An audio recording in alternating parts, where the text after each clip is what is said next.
Uma enorme satisfação estar aqui. Vamos falar hoje sobre alimentos gravídicos, previsto na Lei 11.804, de 5 de novembro de 2008. Bom, em primeiro lugar, o que significa alimentos gravídicos? Que é um nome até estranho, né? Gravídicos está ligado à gravidez, né? E alimentos gravídicos são aqueles destinados a cobrir o período da gravidez. Então, esses alimentos são pagos para auxiliar a gestante nessa fase difícil de sua vida, né? Tanto que ela está pleiteando alimentos, né? Então, alimentos gravídicos, em resumo, seria isso. São os destinados a cobrir as despesas decorrentes da gravidez. Antes desta lei, discutia-se se o nascituro poderia ou não ingressar com ação de alimentos. Uma primeira corrente negava-lhe este direito, argumentando que o nascituro não tem personalidade jurídica, que o nascituro não é pessoa, então ele não poderia propor ação. Então, para esta corrente, que não admitia a ação, se o nascituro viesse a propor ação de alimentos, representado por sua mãe, a ação seria extinta sem julgamento do mérito, por ilegitimidade de parte. Uma segunda corrente admitia a ação proposta pelo nascituro, dizendo que o artigo 2º do Código Civil assegura ao nascituro, desde a concepção, os seus direitos. E a maneira de assegurar direitos, uma dessas maneiras de assegurar direitos, evidentemente, é por meio de propositura de ação. De nada adiantaria o Código Civil assegurar os direitos desde a concepção e depois negar-lhe a possibilidade de mover a ação. Então, essa segunda corrente passou a ser dominante na jurisprudência, no sentido de o nascituro ter legitimidade ativa para propor a ação de alimentos. Mas a ação de alimentos movida pelo nascituro é diferente da ação de alimentos gravídicos, começando pela legitimidade ativa. Na ação de alimentos movida pelo nascituro, quem move a ação é o nascituro, representado por sua mãe. O destinatário dos alimentos é o nascituro, quando ele move a ação. Ao passo que na ação de alimentos gravídicos, quem move a ação é a própria gestante. Ela é a destinatária dos alimentos, embora esses alimentos visem também, é claro, protegê-lo. Mas esta questão da legitimidade ativa não é a única diferença entre uma ação movida pelo nascituro e uma ação movida pela própria gestante. O conteúdo dos alimentos também é diferente. E o fundamento dos alimentos também é diferente. Quando o nascituro move uma ação de alimentos, ele o faz baseado na relação de parentesco. Então, o nascituro tem direito a alimentos por ele ser filho. Então, ele tem o ônus da prova dessa relação de parentesco. Ele tem que provar que é filho. E esta prova é um pouco conturbada, porque teria que ser feito por meio de exame de DNA. Coleta de líquido amniótico, e de uma certa maneira isso pode causar um transtorno e eventualmente até um risco de vida, né? Mas se ele não provar essa relação de parentesco, a ação é improcedente, quando o nascituro move a ação. Já a ação de alimentos movida pela gestante, o fundamento não é a relação de parentesco, o fundamento é o indício de paternidade. Para que a ação seja procedente, não há necessidade de se provar a relação de parentesco. Aliás, a lei de alimentos gravídicos até vetou o artigo que permitia a realização do DNA nessa ação de alimentos gravídicos. Então é muito claro, quando a gestante move a ação de alimentos gravídicos, o fundamento dessa ação é o indício de paternidade, não é a relação de parentesco. Então é uma ação de uma certa maneira mais simples. Mas em contrapartida, o conteúdo dos alimentos também é diferente. Porque o nascituro, quando ele move a ação, tendo em vista essa relação de parentesco, e tendo em vista o princípio da proporcionalidade, já que ele tem os mesmos direitos que os outros filhos, então ele tem direito a uma verba alimentar mais ampla, a uma verba alimentar que um outro filho teria também direito, né, para preservar a proporcionalidade. Em contrapartida, a ação de alimentos gravídicos movida pela gestante, o conteúdo dos alimentos é bem restrito. A lei restringiu bastante, porque é só para cobrir aquelas despesas referentes ao período gestacional. E a lei até indica, exemplificativamente, alguma dessas despesas. Por exemplo, assistência médica e psicológica, o parto, as internações, medicamentos, alguma alimentação especial. Esse rol, evidentemente, é exemplificativo, porque há outras despesas decorrentes da gravidez que podem surgir e o juiz pode, então, reconhecer também a necessidade de se pagar alimentos para cobrir essas despesas. Mas, em suma, o conteúdo dos alimentos gravídicos se restringe a garantir esse período gestacional, ao passo que, quando é o próprio nascituro que move a ação, os alimentos já são mais amplos. Devem abranger aí alimentação, habitação, futuramente, né? Em suma, todas as verbas que um filho teria direito. No tocante à legitimidade passiva, também, na ação de alimentos gravídicos e da movida pelo nascituro, há diferença também. Porque o nascituro, quando move a ação de alimentos, ele pode mover contra o suposto pai, né? E se o suposto pai não puder pagar alimentos, ele tem a opção de mover contra os outros parentes também, nos termos do artigo 1698 do Código Civil, contra os avós, por exemplo, né? Que é baseado na relação de parentesco.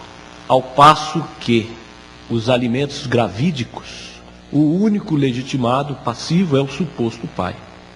A gestante não pode mover ação de alimentos gravídicos em face de outros ascendentes do nascituro, ou de outros parentes do nascituro. Podemos ainda estipular uma diferença de rito, já que o rito processual aí da ação de alimentos movido pelo nascituro é o rito da lei de alimentos, aquele rito sumário, onde a contestação é feita na própria audiência, ao passo que nos alimentos gravídicos, conforme veremos logo adiante, o rito é o ordinário, a contestação é fora da audiência. Em suma, são essas as diferenças entre os alimentos gravídicos e os alimentos movidos pelo nascituro. Me parece que, com o advento dessa lei de alimentos gravídicos, em que a ação é proposta pela própria gestante, não se neutralizou a possibilidade de o próprio nascituro mover a ação de alimentos em nome próprio, tendo em vista as diferenças existentes entre um e outro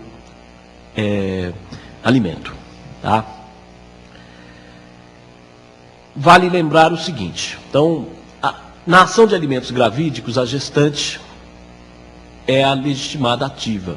Ela propõe esta ação, independentemente, é claro, independentemente de casamento ou de vínculo de união estável. Mesmo porque, se ela for casada ou viver em união estável, ela não precisa mover a ação de alimentos gravídicos, porque, como se sabe, a mulher casada ou a que vive em união estável tem direito aos alimentos, e alimentos mais amplos, podendo até pleitear alimentos côngruos, que são aqueles alimentos civis que podem manter o status quo ante, inclusive, garantir o luxo, né? Que coisa que os alimentos gravídicos não atendem. Então, alimentos gravídicos é justamente para aquela mulher que não está casada ou não tem como comprovar de imediato a união estável, né? Ela tem essa opção de mover, se ela está casada ou vive união estável, tem como provar a união estável, ela pode mover diretamente uma ação de alimentos, não é? Agora, se ela não é casada e nem vive em união estável, daí a única opção que lhe resta são os gravídicos. Se ela vive em união estável e não tem como comprovar, ela vai ter as duas opções, ou os gravídicos, ou então os alimentos vamos chamar de alimentos normais, né? Frisando que os gravídicos se baseiam em indício de paternidade, ao passo que os alimentos normais se baseiam aí em relação de parentesco, ou vínculo conjugal, ou relação de união estável. A legitimidade passiva, já falamos, é o suposto pai. Não se pode mover a ação de alimentos gravídicos em face dos avós ou de outros parentes. Seria possível o litisconsórcio passivo numa ação de alimentos gravídicos, já que é baseada em indícios de paternidade? Seria possível ela mover uma ação de alimentos em face de vários homens? Imaginemos, ela teve pluralidade de relacionamentos e ela não sabe quem é o pai. Seria possível ela acionar aí 2, 3 com quem ela saiu?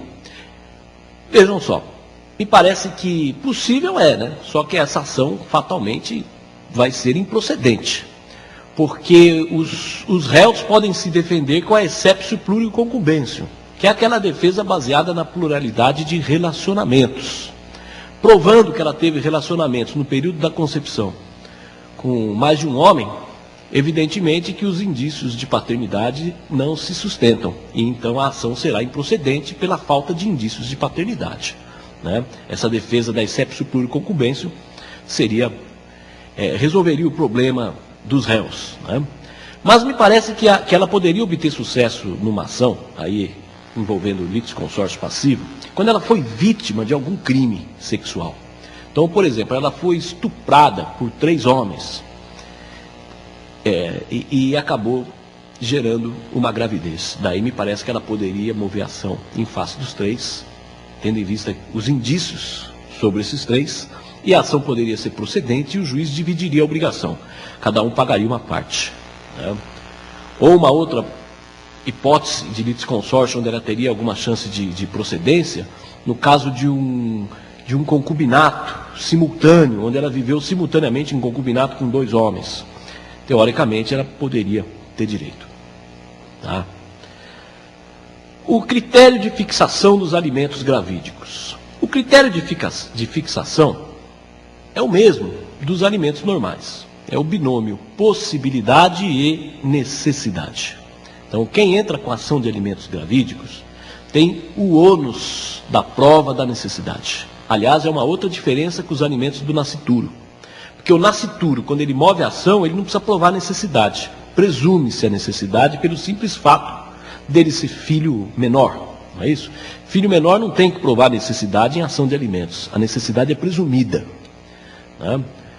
Ao passo que numa ação de alimentos gravídicos, a gestante tem o ônus da prova. Ela tem que provar a necessidade. Se não provar a necessidade, ela não vai ter direito. E tem que ter também a possibilidade, evidentemente, do réu poder arcar com essas despesas, porque se não tiver a possibilidade, o réu também não vai ter que pagar alimentos, né? Então, o ônus da prova é da alimentada, né, que é a autora da ação. Ela vai ter que comprovar aí que necessita de verba alimentar para certas despesas médicas, para certas despesas relacionadas ao período da gravidez, porque se é uma gravidez não é doença, né? Se a gravidez está indo bem e não tem despesa nenhuma, o que ela está pleiteando alimentos gravídicos? Então, ela tem que comprovar a necessidade dessas despesas. E vale lembrar também que, como todos os alimentos, né, a obrigação é divisível, né? A obrigação é divisível. O artigo 2º, parágrafo único da lei, é muito claro. Eu vou ler para os senhores. Os alimentos de que trata este artigo referem-se à parte das despesas que deverá ser custeada pelo futuro pai, considerando-se a contribuição que também deverá ser dada pela mulher grávida, na proporção dos recursos de ambos. Então está muito claro que o suposto pai não tem que arcar sozinho com essas despesas, né?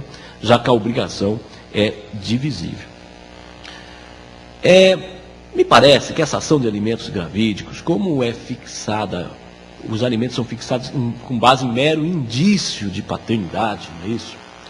O juiz tem que ter muita cautela aí na hora da fixação desses alimentos, né? E fixar uma verba moderada, no meu modo de ver, mesmo porque o conteúdo desses alimentos é um conteúdo restrito para as despesas da gestação, né? Então, aquele costume judiciário que existe, de fixar os alimentos em 30% do salário do sujeito, não é isso? Aqui não pode ter uma decisão desse tipo, fixando em 30% dos rendimentos do cidadão, né? Então, primeiro porque o conteúdo é restrito, e segundo porque não tem certeza de paternidade, só tem indícios, né? Então o juiz tem que ser moderado, né? Então, uma decisão do Tribunal de Justiça aqui de São Paulo, que eu acompanhei, que o desembargador fixou em 15% do salário da pessoa, uma pessoa que ganhava pouco, evidentemente. Então me pareceu com um parâmetro bem razoável essa decisão, né? Enquanto nos alimentos normais costuma ser fixada em 30%, o sujeito ganha salário mínimo, o juiz fixa em 30% do salário mínimo, aqui seria, vamos colocar aqui uns 15%, né? É a durabilidade desses alimentos gravídicos. Em regra, como se sabe, os alimentos são fixados por prazo indeterminado, né? O sujeito é condenado a pagar alimentos, teoricamente ele vai pagar enquanto a pessoa necessitar, né? Os alimentos perduram no tempo com a cláusula rebus sic stantibus, né? Enquanto a pessoa necessitar, o devedor vai pagando, não é isso? Pois bem, os alimentos gravídicos, no entanto, ele tem duração certa. Os únicos alimentos que têm uma durabilidade certa. Porque ele só dura até o período da gravidez. A gestante só recebe esses alimentos até o nascimento da criança. A partir do momento que nasce a criança, não há que se falar mais em alimentos gravídicos, que são, portanto, devidos apenas no período da vida intrauterina, só no período gestacional, ainda que persista a necessidade, quer dizer, depois que nasceu a criança, a necessidade persiste. Os alimentos gravídicos, eles não existem mais, após o nascimento, né? Caso haja alguma complicação de parto, alguma outra necessidade, os alimentos gravídicos, isto é, aqueles titularizados pela gestante, eles não existem mais. Então, ao que tudo indica, a gestante ficou desamparada, né, no período pós-parto. Então, a partir do nascimento, qual é o destino dos alimentos gravídicos? A partir do nascimento, o destino é o seguinte: primeira hipótese, natimorto, a criança nasceu morta, então extinguem-se automaticamente os alimentos gravídicos. Segunda hipótese, a criança nasceu com vida. Bom, se a criança nasceu com vida, opera-se a conversão automática dos alimentos gravídicos. Eles são automaticamente convertidos em pensão alimentícia em favor do menor, tá certo? Só que daí a propriedade desses alimentos já não é mais da gestante, a propriedade é do menor.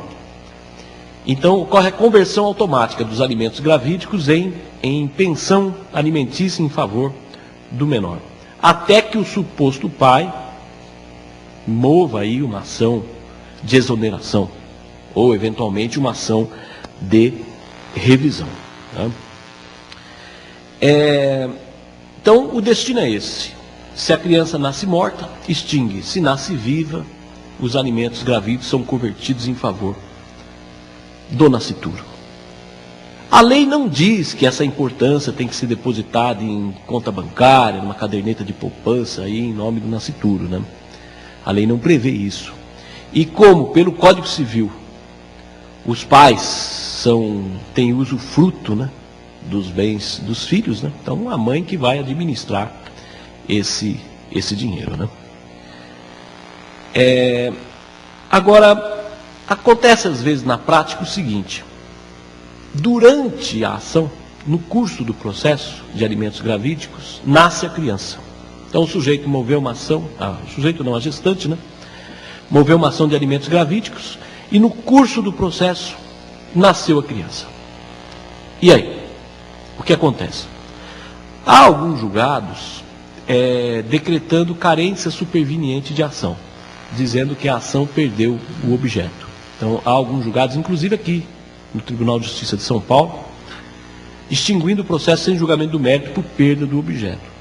Agora, há uma outra corrente, também encontrada aqui no Tribunal de Justiça de São Paulo, dizendo que a ação tem que continuar, se a criança nascer, justamente por causa dessa possibilidade de os alimentos gravídicos serem convertidos em prol da criança, né? Então a ação continuaria, tendo em vista que o destino final desses alimentos gravídicos pode ser a conversão automática em pensão alimentícia, né? Então nós temos aí essas duas correntes.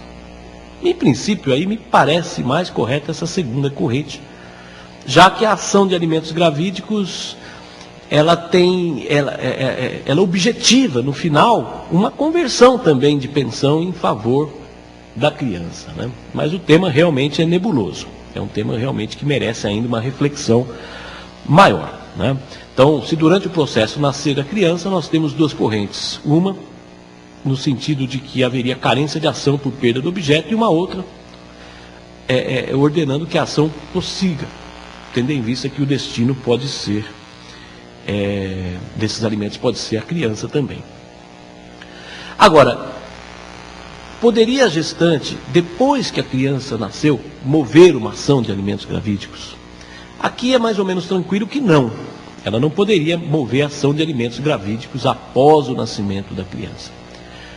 Porque os alimentos gravídicos, prioritariamente, visam garantir as despesas decorrentes ali do período da gestação. E não há mais essas despesas. E os alimentos são regidos pela característica da atualidade, né? Só se pode pedir alimentos para atender necessidades atuais. Em pretérito non vivitur, ninguém vive do passado. Quem nunca pediu alimentos vai ter direito a partir de agora, né? E não querer retroagir. Então me parece que não teria cabimento depois que a criança nasceu, mesmo porque se a mulher não vive em união estável, não é casada, não tem sentido ela mover uma ação de alimentos gravídicos se não existe gravidez, sobretudo porque a própria criança poderia mover uma ação de alimentos, né? Então me parece que aí é tranquilo. Uma outra situação interessante é a seguinte: os alimentos gravídicos do período da gestação pertencem à gestante, depois que nasce com vida, pertence à criança, vira pensão alimentícia. Com base nisso, alguns autores sustentam o seguinte, que os alimentos gravídicos, que a petição inicial poderia conter o pedido da seguinte forma: pedir um valor até o nascimento, que seria o valor para atender as despesas decorrentes da gravidez, e um outro valor maior a partir do nascimento. Quem diz isso é a civilista Maria Berenice Dias, uma grande civilista.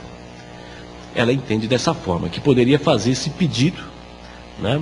Um pedido menor até o nascimento e um pedido maior a partir do nascimento.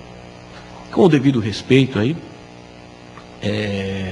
me parece que não, porque os alimentos gravídicos, eles são baseados em mero indício de paternidade. Não existe certeza de paternidade, mas mero indício. E esses alimentos maiores, para atender as necessidades de alimentação, habitação, vestuário, saúde, educação, esses alimentos são baseados em relação de parentesco, coisa que não acontece nos alimentos gravídicos. Então, me parece que não tem cabimento se aplicar o princípio da proporcionalidade, porque uma coisa é um filho cuja relação de parentesco já é certa, inequívoca. Outra coisa é um suposto filho que está movendo uma ação, sem fazer DNA, sem nada, com meros indícios de paternidade. Então me parece que não teria cabimento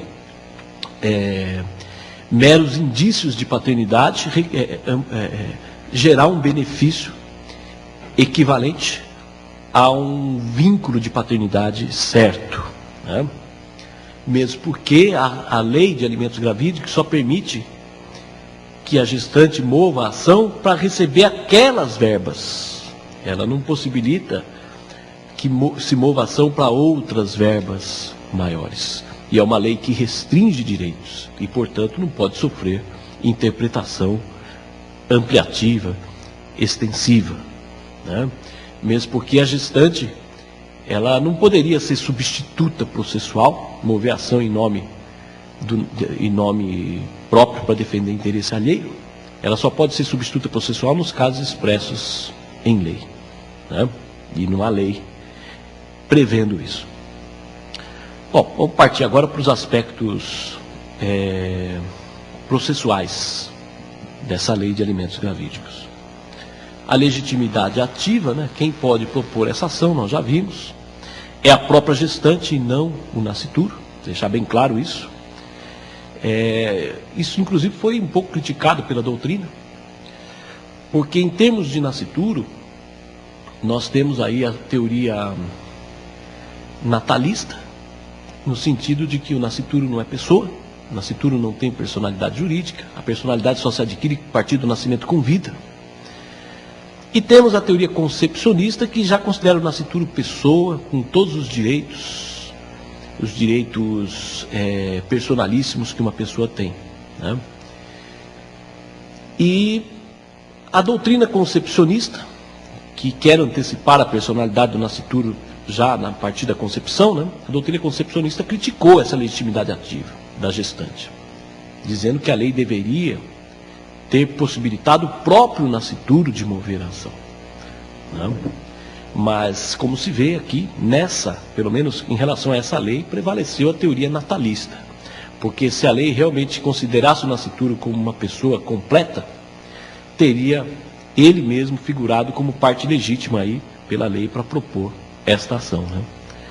E, no entanto, a parte legítima não é o nascituro, a parte legítima é a gestante. Então, a teoria adotada pela lei aqui foi a teoria natalista. O réu, como já falamos, é o suposto pai. O foro competente, né? Em qual comarca se propõe a ação de alimentos gravídicos? É no domicílio da autora, no domicílio da alimentada, nos termos do artigo 100, inciso 2º do Código de Processo Civil, tá? Inicialmente, no projeto da lei de alimentos gravídicos, a competência era do domicílio do réu. Isso foi muito criticado. E então o presidente da República acabou vetando o artigo que conferia a competência ao domicílio do réu. E voltou então para a regra comum de todas as ações de alimentos. A competência é no domicílio daquele que move a ação de alimentos, no caso o domicílio da gestante. A petição inicial tem que vir instruída aí com a prova da gravidez, né? Tem que comprovar de plano aí a gravidez e os indícios de paternidade. A lei ressalva o seguinte: ainda que a gravidez seja inviável, ela tem direito aos alimentos gravídicos. Gravidez inviável é aquela gravidez que não chegará ao seu termo, isto é aquela gravidez que fatalmente acontecerá o abortamento natural. Essa é aquela gravidez inviável. Quer dizer, a criança vai morrer antes de nascer, vai ter um abortamento natural. Ainda que se prove isso, que é uma gravidez que não tem futuro, ou que a criança, por exemplo, anencefálica, mesmo nessas hipóteses, a gestante tem direito aos alimentos gravídicos, porque a vida intrauterina, ela é protegida. Ela é protegida aqui pela lei, independente de ser viável ou não, tá? O juiz, ao despachar inicial, se houver indícios de paternidade, ele deve conceder a liminar, tá? Desde que haja indícios de paternidade, o juiz deve conceder a liminar. Isto é, os alimentos provisórios, tá? É o que diz o artigo 6º da lei. Os alimentos provisórios são aqueles concedidos liminarmente, inaudita altera pars, isto é, sem ouvir o réu. Se houver indícios de paternidade, o juiz deve, não é mera faculdade, ele deve. A lei é muito clara, né? Em havendo indícios de paternidades, haverá fixação aí de alimentos gravídicos. Já eu falo que seriam esses indícios. Não há necessidade, para concessão de liminar, de o juiz marcar uma audiência de justificação. Quer dizer, então o juiz recebe a inicial, ele já pode de plano conceder a liminar. Ele não precisa marcar uma audiência de justificação, ouvir as partes, ouvir testemunhas, para depois conceder a liminar. Vale lembrar que o artigo 5º do projeto da Lei de Alimentos Gravídicos tornava obrigatória essa audiência de justificação. O artigo 5º dizia: o juiz só pode conceder a liminar após marcar essa audiência de justificação. Isso foi muito criticado, porque não há nenhuma ação no direito brasileiro onde essa audiência de justificação seja obrigatória. justamente a ação de alimentos, onde estão em jogo aí interesses vitais aí, essa ação seria procrastinada aí por uma audiência de justificação. Então isso acabou sendo vetado pelo presidente da República, que agiu aqui corretamente, né? No sentido de que não é preciso audiência de justificação. O juiz pode conceder a liminar de plano, sem ouvir o réu. Tá? Porque se essa audiência não é obrigatória em nenhum procedimento, não teria cabimento torná-la obrigatória em ação de alimentos, que são guiadas aí pelo princípio da proteção integral, pelo princípio da celeridade, que visa garantir o direito à vida. Então, essa audiência ela não é obrigatória. Vale lembrar, porém, que se não houver indícios de paternidade, de modo que o juiz certamente vai negar a liminar, daí então o juiz poderia marcar uma audiência de justificação. Então, é preciso separar. Se houver indícios de paternidade, o juiz concede de plano a liminar. Se não houver indícios de paternidade, daí o juiz pode, ele tem a faculdade de marcar uma audiência de justificação, onde então ele ouvirá as partes, ouvirá testemunhas, poderá até requisitar documentos que estejam em poder de terceiros, para depois decidir sobre a liminar. Tá? Se não houver indício de paternidade e o juiz negar a liminar, nada obsta que, se no curso do processo esses indícios aflorarem, esses indícios surgirem, nada obsta que o juiz conceda a liminar, evidentemente. Tá? Bom, passada a fase, a questão dos alimentos provisórios, né, fixados liminarmente, são fixados a partir de quando esses alimentos provisórios? Esses alimentos provisórios são fixados a partir do ajuizamento da ação. Tá? O artigo 9º da lei dizia o seguinte, que esses alimentos provisórios seriam fixados a partir da citação. Vejam só, a partir da citação. Então isso acabaria criando um estímulo para o réu não ser citado, para o réu fugir, porque os seus alimentos seriam devidos só a partir da citação, o réu poderia procrastinar o processo e esses alimentos seriam retardados. Não é isso? Então, esse dispositivo, mais uma vez, foi vetado pelo presidente da República, de modo que os alimentos provisórios são devidos normalmente a partir do despacho do juiz, a partir da decisão do juiz que fixa a liminar. Né? A partir do momento que o juiz despacha a inicial, né? A partir do momento que o juiz despacha a inicial, ele já fixa os alimentos provisórios. Tá? E não só a partir da citação. É claro, o juiz, mais uma vez, só vai fixar se houver indícios de paternidade. E o que seriam indícios? De acordo com De Plácido e Silva, indícios são circunstâncias que se mostram e se acumulam para a comprovação do fato, assim tido como verdadeiro. Traduzindo o seguinte, indícios são fatos conhecidos, são fatos provados, a partir dos quais se demonstra um fato desconhecido. Então, o indício seria isso, é aquela presunção hominis, né? Não é aquela presunção legal, né? Mas é a presunção hominis. Seria um fato conhecido, um fato certo, e por meio de uma ilação aí, se chega a um fato desconhecido. Né? Seria então um fato conhecido, por meio do qual se conclui pela existência de um fato desconhecido. Vamos dar alguns exemplos de indícios de paternidade. Por exemplo, cartas ou e-mails em que o sujeito envia para a gestante, dizendo que aguarda ansioso o nascimento do filho. Então ele mandou um e-mail dizendo isso. Aguarda ansioso o nascimento do nosso filho. Isso é um indício forte. O sujeito está se entregando. Comprovante de hospedagem aí em hotel ou motel no período da concepção. Também, isso é um forte indício. Fotografias do período da concepção que comprova o relacionamento amoroso. Namoro, né? O sujeito engravidou a namorada. O namoro é um indício de paternidade, né? Um namoro com relação sexual ali no período da concepção. O próprio concubinato. Concubinato também é um indício de paternidade. Né? Aliás, diversas ações, né, de alimentos gravídeos se baseiam justamente em concubinato. Homem casado que mantém aí uma vida extraconjugal, não? Ou mesmo baseado em união estável também, não? Quando tem o documento de união estável, daí acabou. Daí esse indício está muito bem comprovado, né? Agora, ainda que não tenha um documento de união estável, daí é possível a concessão da liminar, pode marcar uma audiência de justificação, ouvir testemunhas, né, e comprovar esses indícios.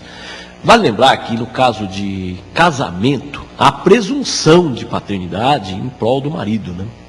De modo que a gestante aí, se ela for casada, ela não precisa se valer dos alimentos gravídicos, que são restritos.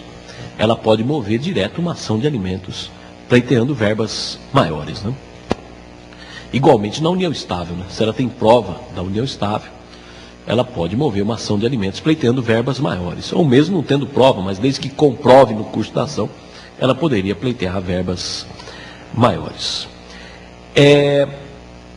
Se, porém, com a petição inicial, esses indícios não estiverem consubstanciados em papel, ou outro meio similar, disquetes, CDs, em suma, se ela não tem indícios materializados, daí a saída é o juiz marcar a audiência de justificação, ouvir as partes, ouvir testemunhas, para tentar captar esses indícios, para depois então conceder a liminar. Após a apreciação da liminar, seja para conceder, seja para negar, o réu é citado. Ele é citado e para apresentar a resposta em 5 dias. Então ele tem 5 dias aí para apresentar a sua resposta, sua defesa, né? Havendo oposição à paternidade, isto é, se ele negar a paternidade, então ele, na contestação, na sua defesa, ele nega a paternidade. Poderia o juiz, então, determinar a realização do exame DNA por meio da coleta de líquido amniótico? O projeto previa isso e foi vetado pelo presidente da República. Então me parece que não. Me parece que não, o juiz não deve fazer isso. Porque o exame DNA, praticamente, ele gera uma certeza de paternidade. Praticamente é certeza, né? 99,99%, não é isso? E essa ação é muito clara. O juiz deve julgar com base em indícios e não com base em certeza. Então me parece que não deve determinar DNA, mesmo porque isso atrasaria o processo e poderia eventualmente até colocar em risco a vida da criança em algumas situações. Então, a obrigatoriedade do exame pericial que constava no projeto foi vetada. Por isso, me parece que não há necessidade de o juiz marcar perícia em ação de alimentos gravídicos. A lei é omissa acerca do rito processual. Quer dizer, qual é o rito da ação de alimentos gravídicos? Então, me parece que o rito não pode ser o rito sumário da lei de alimentos. Que a lei de alimentos, que é a lei 5.478 de 68, ela prevê um rito sumário, em que a contestação é na própria audiência. É uma audiência concentrada. Na ação de alimentos gravídicos, a contestação é fora da audiência. O réu é citado para se apresentar a defesa em 5 dias. Bom, então, se a defesa é fora da audiência, acabou se tornando incompatível com o rito da lei de alimentos, onde tudo é concentrado na audiência. Então, me parece que a míngua de um outro rito deve seguir o rito ordinário. Tá? Após a contestação, né, segue o rito ordinário. Com a diferença, né, o rito ordinário, o prazo para contestação é de 15 dias. Aqui o prazo é de 5 dias, mas depois da contestação seguiria o rito ordinário. Mais uma vez, a ação de alimentos gravídicos, ela é julgada com base em indícios de paternidade e não com base em certeza. De modo que ela não cria um vínculo definitivo de paternidade, tendo em vista que não existe a certeza de paternidade. Trata-se, na verdade, de uma tutela jurisdicional provisória, semelhante à tutela jurisdicional prevista para as ações possessórias e para as ações cautelares, onde a tutela jurisdicional ela é provisória. Aqui na ação de alimentos gravídicos, mesma coisa, é uma tutela jurisdicional provisória. Quer dizer, a gestante venceu a ação de alimentos gravídicos, mas não significa que o sujeito é o pai da criança. É mais ou menos igual a possessório. O sujeito vence uma ação possessória, futuramente ele pode perder o bem por meio de uma ação reivindicatória. Não é isso? Porque em ação possessória vence quem tem a melhor posse. Mas é uma tutela provisória, porque o proprietário pode vencer depois, futuramente, a ação reivindicatória, onde se vence aquele que é o proprietário, e não aquele que é o mero possuidor, né? Numa ação possessória, o juiz julga em favor do possuidor e não em favor do proprietário. Só que futuramente o proprietário pode reverter a situação por meio das ações petitórias, né? Que é a reivindicatória e a ação de emissão de posse, a ação publiciana, que são as 3 ações clássicas aí, petitórias. E mesma coisa a ação cautelar. O sujeito conseguiu aí uma cautelar de arresto, sequestro, e depois perdeu a ação principal. Não é isso? E aqui, alimentos gravídicos é a mesma coisa. O sujeito, a gestante venceu a ação de alimentos gravídicos, mas futuramente teve aí uma ação de investigação de paternidade e ficou provado que o sujeito não era o pai. Não é isso? Então, a ação de alimentos gravídicos, procedente, a sentença que julga procedente, ela não cria um vínculo de paternidade definitivo. Ela cria um vínculo de paternidade provisório. É o que na doutrina se chama efeito endoprocessual, que só vai valer para aquele processo. Não vai produzir efeitos fora do processo, isto é, efeitos panprocessuais. Para produzir efeitos panprocessuais, é necessário uma ação de investigação de paternidade. Tá? A sentença prolatada na ação de investigação, sim, resolveu de forma definitiva o vínculo de paternidade. Em ação de alimentos gravídicos, o vínculo é provisório. Uma outra questão interessante é a questão dos danos morais. Tá? Gestante move a ação de alimentos gravídicos e imaginemos o seguinte: futuramente o sujeito, ela move a ação de alimentos gravídicos, ela vence a ação de alimentos gravídicos. Futuramente o sujeito move uma ação de exoneração e prova que não é o pai. É feito DNA e ele prova que não é o pai. Ou mesmo numa ação de investigação de paternidade futura, né, a ação de investigação foi improcedente. Né? Então o sujeito foi réu numa ação de alimentos gravídicos, pagou alimentos gravídicos, futuramente a verdade veio à tona. Foi feito DNA numa ação de exoneração, foi feito DNA numa ação de investigação de paternidade, e se provou que o sujeito não tinha nada a ver com o assunto. Daí surge, na verdade, 2 questões. Né? Primeiro, a questão da repetição de indébito, né? Se ele vai ter direito de reaver tudo que ele pagou. Pagou pensão para filho alheio. Né? E a outra questão diz respeito à eventual indenização de danos morais. Né? Afinal de contas, foi citado, a família com certeza ficou sabendo, teve problemas com a família, e aí, todo esse transtorno que foi causado na vida dele. Né? Vejam só. O artigo 9º do projeto da Lei de Alimentos Gravídicos, ele dizia o seguinte, vou ler para os senhores. Então vamos cuidar primeiro do dano moral, né? O artigo 9º dizia, em caso de resultado negativo do exame pericial de paternidade, o autor responderá objetivamente pelos danos materiais e morais causados no réu. Então dizia isso. Então numa ação de alimentos gravídicos, se tudo der negativo, ele teria direito a uma ação de indenização por danos morais, e se der negativo numa outra ação também de investigação, de exoneração, ele teria direito à indenização por danos morais e, é claro, também pelos danos materiais. Esse artigo foi vetado. Esse artigo previa, na verdade, a responsabilidade civil objetiva. Quer dizer, o simples fato de ter perícia negativa gerava a responsabilidade de a mulher que o acionou ter que indenizá-lo pelos danos morais. Né? Era, independentemente dela ter agido de má fé ou de boa fé. Né?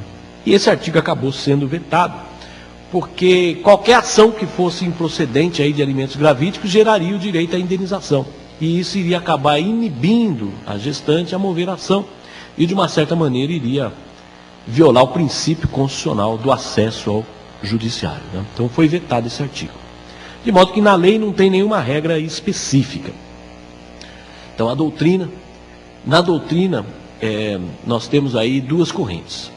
Uma corrente dizendo o seguinte, que no caso de perícia negativa, aplicar-se-ia aí o artigo 186 do Código Civil, que diz aquele que age com dolo ou culpa tem que indenizar, não é isso? Os danos materiais e morais. Então a gestante, ela, ao escolher equivocadamente o sujeito para ser o réu, ela agiu no mínimo com culpa, então ela teria que indenizá-lo pelos danos morais.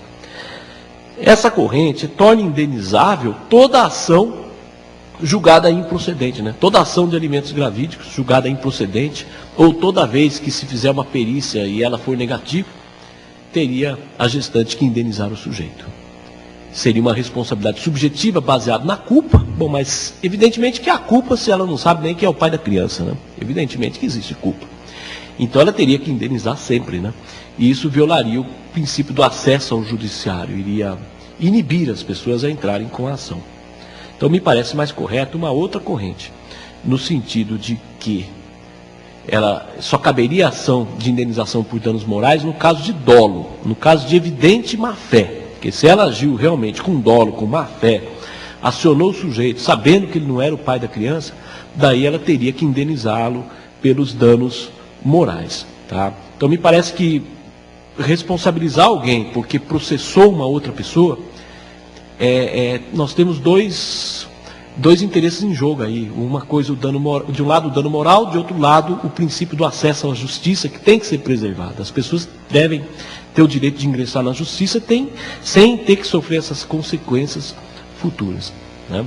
Então, somente no caso de dolo, de evidente má-fé, é que, no meu modo de ver, caberia a ação de indenização por danos morais, não bastando a simples culpa. Porque se ela agiu com culpa, mas ela tinha alguns motivos para desconfiar que o sujeito era o pai, ela teve um relacionamento com aquele cidadão no período da concepção, embora tenha tido também com outros, mas ela tinha motivo para desconfiar que aquele sujeito poderia ser o pai. Então me parece que aí é uma simples culpa. Então, no caso, me parece que não cabe a indenização pelos danos morais aí. Tá? Acredito que deva prevalecer essa corrente, no sentido de a indenização só no caso de dolo. Alguns autores falam ainda dolo ou culpa grave. Tá? A outra questão é a que diz respeito à repetição do indébito. O sujeito moveu uma ação de alimentos, a gestante move uma ação de alimentos gravídicos e futuramente o sujeito move uma ação de exoneração e prova que não é o pai da criança. Então nós temos a ação de alimentos gravídicos foi procedente, o sujeito teve que pagar os alimentos. E futuramente ele entrou com uma ação de exoneração, provou que não era o pai, por meio de DNA. E aí? E tudo isso que ele pagou, como fica? Ele teria direito à repetição de indébito, isto é, de reaver tudo aquilo que ele pagou? A doutrina, de uma forma praticamente unânime, manifesta no sentido de que não há direito à repetição de indébito em alimentos, né?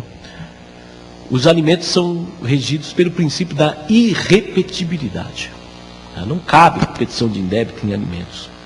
Porque o pressuposto da repetição de indébito, diz o artigo 884 do Código Civil, é o enriquecimento da outra parte, quer dizer, o aumento patrimonial. E os alimentos não gerem enriquecimento nenhum, porque eles são pagos para suprir uma necessidade da pessoa, né? Então falta aí o pressuposto, que seria o enriquecimento da pessoa. Na verdade, toda pessoa tem, vamos dizer assim, o dever moral de ajudar o próximo, independentemente de vínculo jurídico com esse próximo, né? É o dever cristão de ajudar uma pessoa que necessita, independentemente de ter qualquer vínculo com essa pessoa.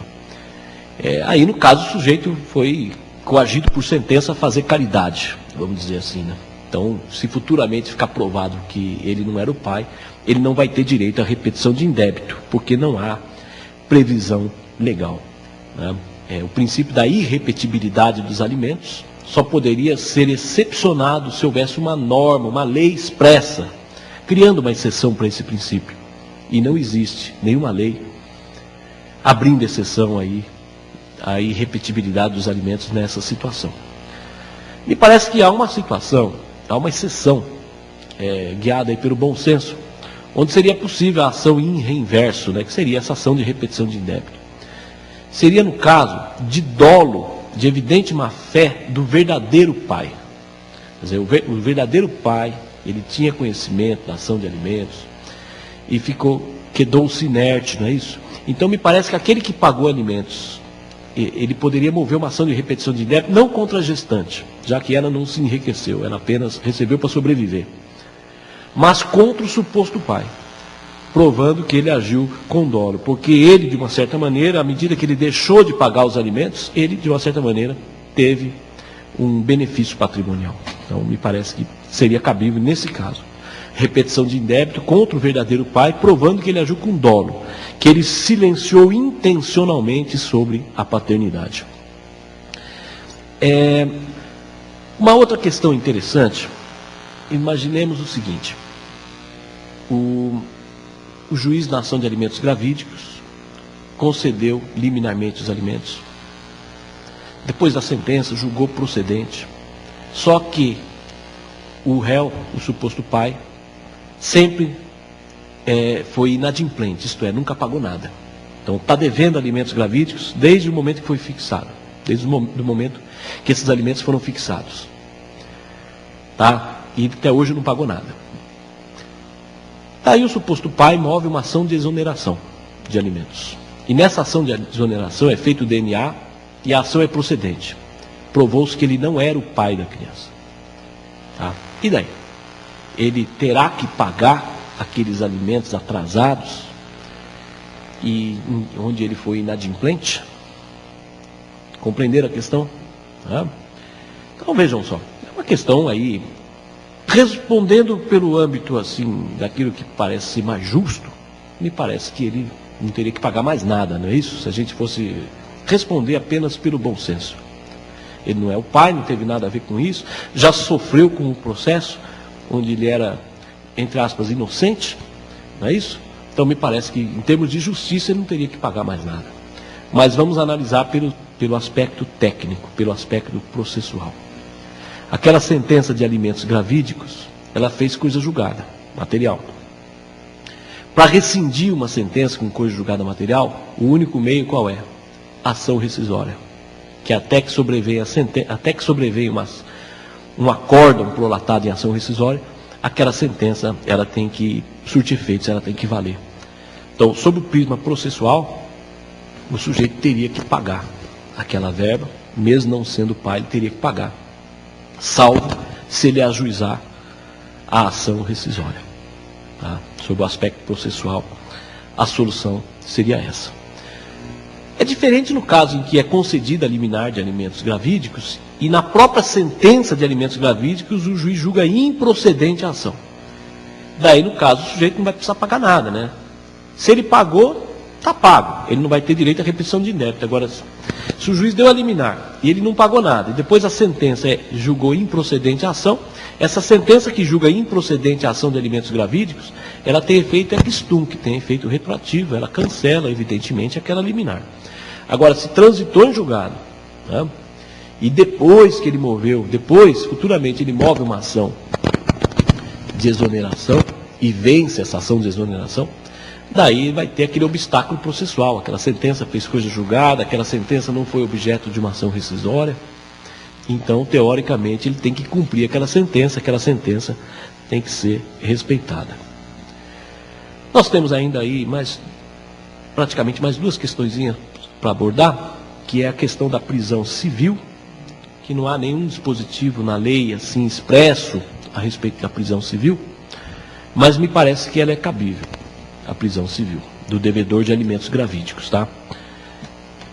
Porque o artigo 11 da Lei de Alimentos Gravídicos, ele manda aplicar subsidiariamente a Lei de Alimentos, a Lei 5.478 de 68, e a Lei de Alimentos prevê a prisão, e como essa lei é aplicada aos alimentos gravídicos, seria cabível então a prisão civil, mesmo porque esses alimentos gravídicos, de uma certa maneira, está relacionado ao direito de família, né, porque visa proteger também o nascituro, não só a gestante, mas é claro que protege a gestante para proteger o nascituro. Então são alimentos de direito de família, né, alimentos legais, que tem por fonte a lei Então, nesses alimentos de direito de família, a prisão sempre é cabível. E, finalmente, a última questão selecionada aqui é a questão do direito sucessório. Imaginemos o seguinte: a ação de alimentos gravídicos foi julgada procedente e o sujeito não pagou nada ainda, imaginemos, e futuramente a mãe morre, a gestante morre, e tem um saldo devedor aí, imaginemos aí, R$10.000 de saldo devedor, que ela não recebeu em vida. Só que a criança nasceu viva, esse saldo devedor iria para aquela criança ou teria que ser rateado entre a criança e os demais filhos dela? Né? É aí uma questão interessante. Se fôssemos aplicar aí o artigo 1829 do Código Civil, esse crédito teria que ser dividido entre todos os descendentes da gestante, pelo artigo 1829, como esse crédito pertencia à gestante, né, que é crédito anterior ao nascimento, então teria que ser dividido entre todos os seus descendentes. Agora, poderíamos sustentar uma outra corrente dizendo que este crédito teria por destino apenas aquele filho, que até então era nascituro, né? Aquele filho que na época era nascituro, porque foi este filho que possibilitou o ajuizamento da ação de alimentos gravídicos. E essa verba visava beneficiá-lo, né? Então, por via indireta, este filho é o titular da ação. Então, essa verba teria que ir para ele, aí, para uma questão de equidade, aí, para uma questão de justiça. Bom, é isso que eu tinha a falar para os senhores sobre alimentos gravídicos e me coloco à disposição aí para as eventuais perguntas.